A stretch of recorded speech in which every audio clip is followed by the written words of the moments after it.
inibig ko kayo, gayon din naman mag-ibigan kayo. Kung kayo'y mag-ibigan, makikilala ng lahat na kayo'y aking mga alagad.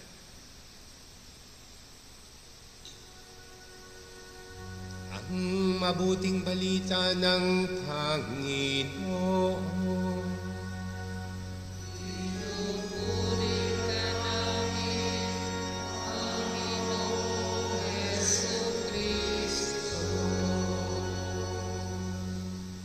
Sa inyo pong lahat na narito sa ating simbahan, sa mga kaisa natin sa live streaming mass, isang maganda at mapagpalang umaga po sa ating lahat. Good morning!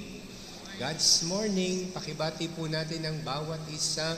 Magandang umaga. Good morning. God's morning. How are you today?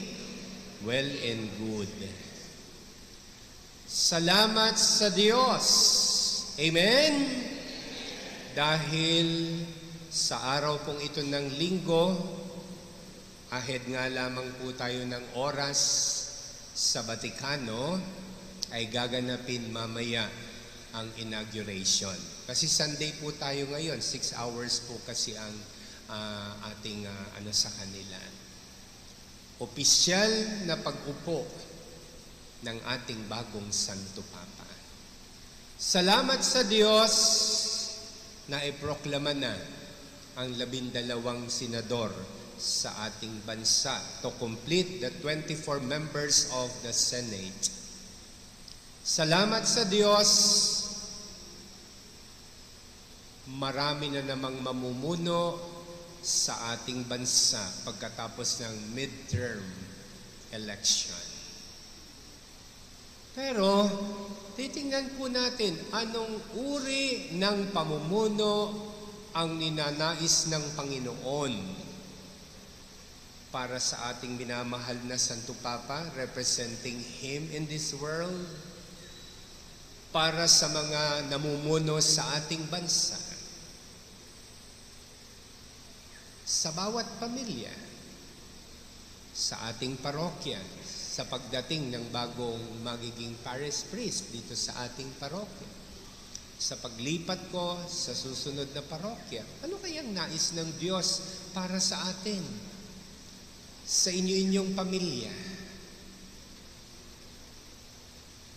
Ang tayo ay maging tunay na alagad niya, na ang tanging layunin ay ang mahalin ang ating kapwa kung paano tayong minamahal ni Kristo.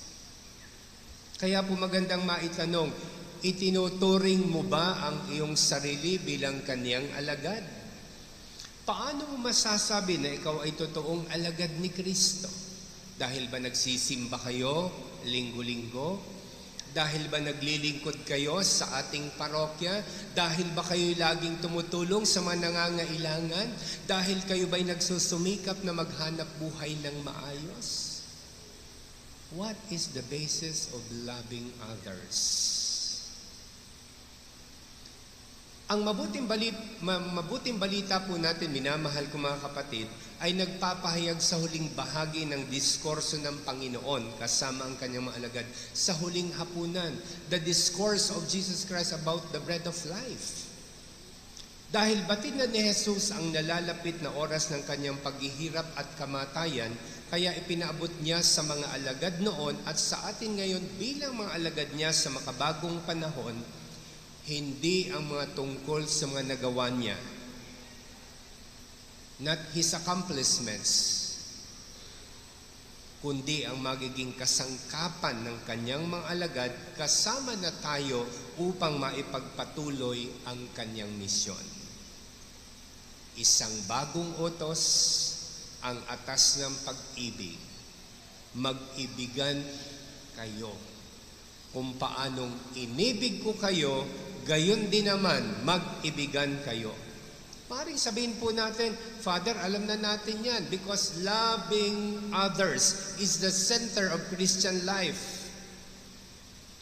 But my dear brothers and sisters, Jesus is not just asking us to be kind, good or polite, bagong utos ang kanyang sinasabi kung paanong inibig ko kayo. The basis of loving others is not our ability nor our capability to love or to understand or to do good to others, but as He loves us. Ang pag-ibig niya ang magiging batayan ng pag-ibig natin sa ating kapwa. At paano po ito natin makikita mismo kay Kristo? Maituturing po natin, minamahal ko mga kapatid, na tayo ay kanyang tunay na mga alagad kung katulad niya, pagsusumikapan natin na magmahal habang iniisip natin ang kapakanan ng iba. Jesus loved us selflessly. Yung hindi lang lagi yung sarili natin ang iniisip. Bakit? Kung titingnan po natin, minamahal ko mga kapatid, nagmahal siya sa kanyang mga alagad noon, hindi dahil may pakinabang siya sa mga ito. Minahal niya ang kanyang mga alagad noon at tayo ngayon, hindi dahil may mahihita siya, may mapapala siya sa mga kasama niya noon, kundi minahal niya ang mga alagad niya noon at tayo ngayon dahil ito ang maibibigay niya sa atin. Hindi kung ano ang maibibigay natin sa Kanya.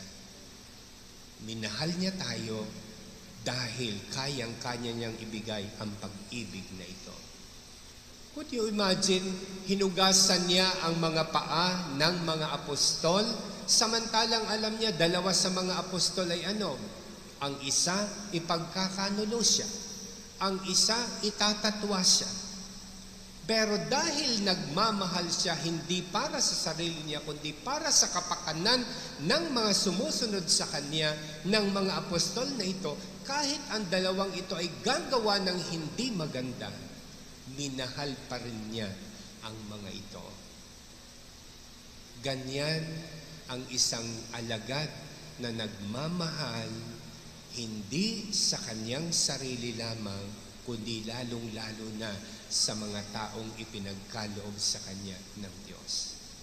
Kaya po napakaganda ng paalaala ng mga alagad sa unang pagbasa mula sa mga gawa ng mga apostol. Ang sabi nila, magdaranas muna tayo ng maraming kapighatian bago makapasok sa kaharian ng Diyos. Ibig sabihin, kailangan nilang tanggapin na sila'y aalay ng kanilang sarili, kalilimutan ang lahat sa kanila just to follow Jesus Christ. Ito po ang isang uri ng pag-ibig na nais ipabot sa atin ng Panginoon. Pangalawa,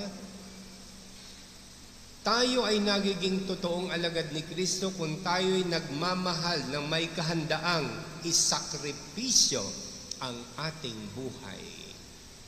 Jesus loved us sacrificially. Ang pagmamahal po niya sa atin ang nagdala sa kanya sa krus ng paghihirap at kamatayan. Ibinigay niya ang kanyang buhay upang tayo ay mabuhay. Thus, my dear sisters and brothers, true Christian love is not merely about feelings or emotion or words, but sacrifice. Pagbibigay ng sarili kahit na maging kapalit nito ay ang ating buhay. At alam po natin, ito ang makikita natin sa bagong Santo Papa natin. At sana ito rin ang makita natin sa mga bago na namang makikibahagi sa paglilingkod sa ating bansa. Ang tunay na pagsasakripisyo para sa mga mamamayang Pilipino. Ang tunay na pagsasakripisyo para sa mga mananampalataya ni Kristo. Pangatlo, maituturing po natin ang ating mga sarili na tayo ay mga totoong alagad ni Kristo kung tayo ay magmamahal ng walang sukatan. Jesus loved us unconditionally. Minahal niya ang kanyang mga alagad kahit sino man sila. He loved His disciples with all their flaws, their doubts, their weaknesses, their failures. Kaya minsan kahit po tayo tumatalikod sa Kanya, mahal pa rin niya tayo. Kahit paulit-ulit tayo nagkakasala, pag lumapit tayo sa Kanya, tatanggapin pa rin niya tayo. That is the meaning of the unconditional love of Jesus. At alam niyo po kung ganito ang ating pananaw, yung may kahandaan tayong maalaala ang ibang tao, may kakayahan tayo na magsakripisyo, may kakayahan tayo na magmahal ng walang sukatan maliban sa pagmamahal ni Kristo. Katulad po ng sinasabi ni Apostol San Juan sa ikalawang pagbasa, tayo'y makalilikha ng bagong langit. Mararanasan natin ang bagong langit na ipinangako ng Diyos. Kung kayo'y mag-ibigan, makikilala ng lahat na kayo'y mga alagad ko. Mga kapatid, ito po ang pagkakakilanlan sa atin. Our identity, our mission. Dito tayo makikilala ng mundo na tayo ay mga alagad ni Kristo. Hindi sa salita lamang o sa krus na pinapasa natin at lalong hindi sa mga pamamaraan katulad ng pagsisimba at pananalangin lamang, kundi kung paano tayo nagmamahal ayon sa pagmamahal niya sa atin. You know, my dear sisters and brothers, in a world often marked by division, indifferences, self-interest, Jesus calls us to a different path, the path of love. Love that heals. Pag-ibig na humihilom ng sugat, hindi nagpapalala ng kirot ng sugat na nararanasan ng ating kapwa. Love that unites. Pag-ibig na nagbubuklod at hindi nagpapahiwalay o nagkakanya-kanya. Love that gives life. Pag-ibig na nagbibigay ng buhay, hindi kamatayan. Hilingin natin ngayon sa Panginoon na patuloy na biyaya upang masigit tayo magmahal ng mas malalim, mas ganap, mas matindi.